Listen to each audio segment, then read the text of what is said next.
So I don't know if you guys have heard about this whole social distancing thing that's been going on, but because of it, and for absolutely no other reason, I've had a lot of time to sit and think about the time I spent in Japan, and ask myself if I'd ever go back, and if I did, what I'd do differently. When I first started really getting into anime a couple years ago, I came across a post on Reddit that was a guy that went and visited the Eurocamp campsites in real life. And until that point, I didn't even realize that anime were so closely based on real locations, so that really inspired me to start planning my own trip. But there's about 14 months between when I first had the idea and when I actually ended up going, and in that time, my interest in anime started to kind of creep into other areas of my life, and I started reading books from Japanese authors, learning the language, eating more different Japanese food, and kind of just enjoying the culture and history a lot more than just limiting it at anime. So by the time I actually went to Japan, I was really excited to just experience the entire culture and not just looking forward to the anime-based destinations. So that got me thinking that if someone really loved anime but just anime and never expanded outside that, would it be worthwhile for them to go to Japan, and would they have a good time experiencing only anime-based things? Obviously you have to eat something while you're there, so I'm assuming you like a bit of Japanese food, but let's pretend your entire itinerary is just based on visiting anime-themed locations. Would it be worth your time and money to take a trip to Japan?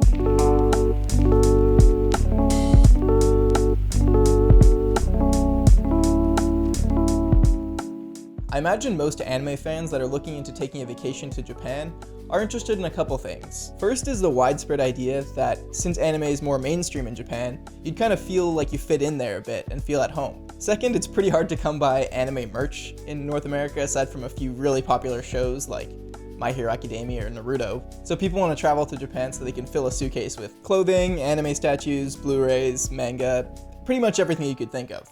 And third is the amount of actual anime-themed activities and destinations you can visit while you're there. So first off, this might actually come as quite the surprise to a lot of people, but anime really isn't that popular in Japan. Yeah, I know that sounds like it makes no sense, but it's true. You're still considered an otaku if you're really into anime, because watching it is considered sort of childish, the same way it is in Western culture for watching cartoons. And you may have seen pictures of billboards and ads and like the sides of trains painted with anime characters on them, right? But that's just because anime is part of the cultural zeitgeist there, but that doesn't mean it's normal for adults or teenagers to spend much time watching it. The first time this really sunk in on my trip was actually on the plane ride there. It was a Japan Airlines flight, so all the in-flight entertainment was a lot of Japanese content, but there was not a single anime to be found. Same within hotel rooms. We were flipping through channels expecting to see a lot of anime pop up, but really aside from a few channels at key times, anime is not the majority of the TV that's being played. Compared to anime, manga is pretty popular in Japan, but still maybe not to the level you'd think it'd be. If you look at the highest grossing films in Japan, several of them are anime, but only Hayao Miyazaki or Makoto Shinkai films, because the rest are just Disney movies, just like they are here. You'll see way more people walking around wearing Disney shirts than you would see someone wearing a Naruto shirt. And there's a lot more Disney activities in stores than there are anime. Tokyo Disney gets around 18 million visitors per year, making it the third most popular theme park after Disney World and Disneyland, both in the States. And if you're anything like me and don't love standing in line for 3 hours or getting clumped into really tight spaces, then you'll stay as far away from those as possible. Speaking of merch, I think a lot of people plan to bring an empty bag to fill with anime-themed souvenirs while they're there, which is a really good idea. I did the same thing, but ended up mostly filling it with booze. Every anime fan knows that if there's one place they need to visit, it's Akihabara!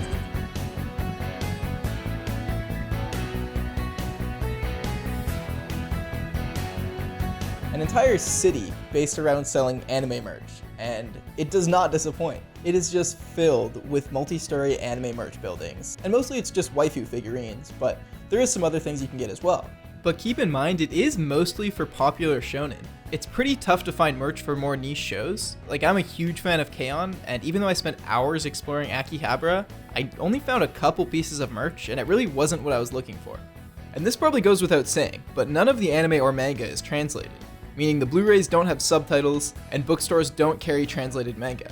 All the stores look the exact same, and it's really easy to just get lost wandering down aisles. And just when you think you've explored the entire building, you'll find a secret door that leads to 3 more floors of anime merch. Outside of Akihabara though, there's really not too much merch to be found, except for maybe some Ghibli stuff. Oh, and Rem. They love Rem from ReZero there. You can't walk more than 30 feet without running into a capsule toy machine that sells REM keychains. It's really weird since that show came out in 2016. Anime-themed attractions, on the other hand, are actually few and far between, like Odaiba, where the giant Gundam statue is, and the Gundam Cafe, and I think they have an Attack on Titan VR game, which looks pretty cool. There's the Pokemon Center, One Piece Tower, which is like a multi-floor museum and merch store for One Piece fans, and the Ghibli Museum, which is probably the only one that's worth your time. If you like Studio Ghibli movies, it is an essential stop. It is maybe the coolest thing I saw while I was there. And then they're coming out with the Ghibli theme park in fall 2022, which I'm really excited for. But other than that, there's limited time pop-up shops and cafes here and there, but it's really not as common as you might think. And there's hardly anything outside of Tokyo. So if you're going because you think you'll just be bombarded with anime attractions and merch and people enjoying it and talking about it, maybe consider going to an anime convention instead, because you really won't find too much of that just wandering around Tokyo. So is it worth traveling all the way to Japan just because you like anime? 100% yes, but not because you want themed attractions and merch. It's worth it because you get to experience the same things and culture that your favorite characters do.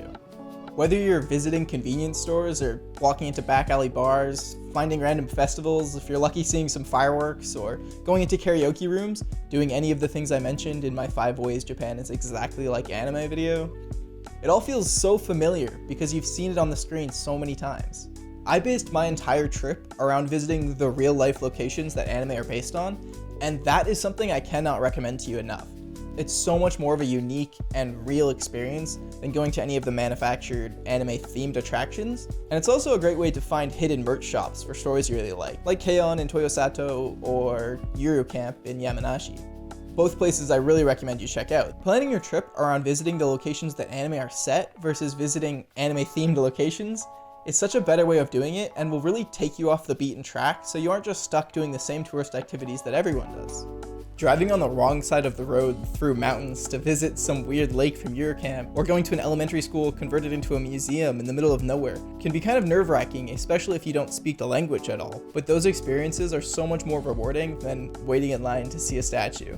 Unless it's at the Ghibli Museum, in which case it's worth your time. So with that, I really hope you guys have amazing first trips to Japan. I don't want to dissuade anyone from going, but I just want your expectations to be more realistic for what being there is going to be like. Thank you so much for watching. If you enjoyed the video, please subscribe, and if you could leave a like below, that'd really help me out. If you only take one thing away from this video, I hope it's that you bring an extra bag with you to fill with Strong Zero, because it's delicious.